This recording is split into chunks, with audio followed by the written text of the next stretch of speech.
ikaw ba ano Shubi, ano yung pakiramdam mo na maging part ka sa bagong times ng ano comeback series itong Daig Kayo ng Lolo Ko as Pilin?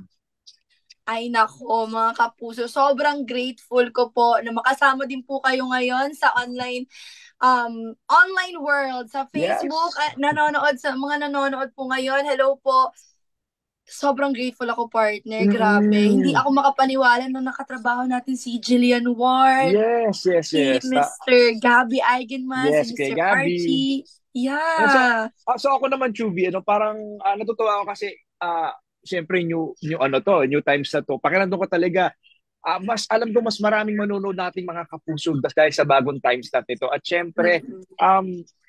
ikaw para sa iyo, Shubi, ano yung ano, importance na ano na mga nag-aalaga ng stray animals? Oo nga. Pero bago yan, partner, gusto ko tanungin, meron ka bang alagang Ako ba? aso, pusa?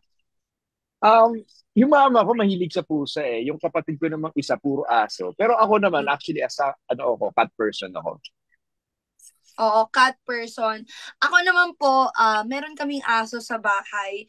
Sobrang mapagmahal po ako sa mga animals, sa totoo lang. And for me, it's very important na alagaan yung mga animals. Kasi partner, alam mo, yung parang, di ba sa daan, may mga stray cats, stray Oo, dogs, sobrang kawawa nila. Sila yung actually kailangan talaga ng alaga. actually. Alam mo, Di kaya nga ba? bilib na bilib ako dito kay Kat. Alam mo, kasi iba talaga yung unconditional love niya sa mga stray animals, di ba? Mm-mm. Alam mo, ako, talagang taas ang respeto ko dyan eh, di ba?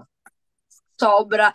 Kaya naman, mga viewers, ano po sa tingin ninyo? Kayo po ba ay may aso or may May pusa? Or pusa. mahilig din ba kayong mangolekta ng mga stray cats na Mm. pinapagalitan na lang kayo ng mga nanay ninyo? Di ba kasi Ganyan na ganyan inadala sa kapatid bahay? ko eh. Ganyan na ganyan kapatid ko. Actually, mama ko din. Ganyan.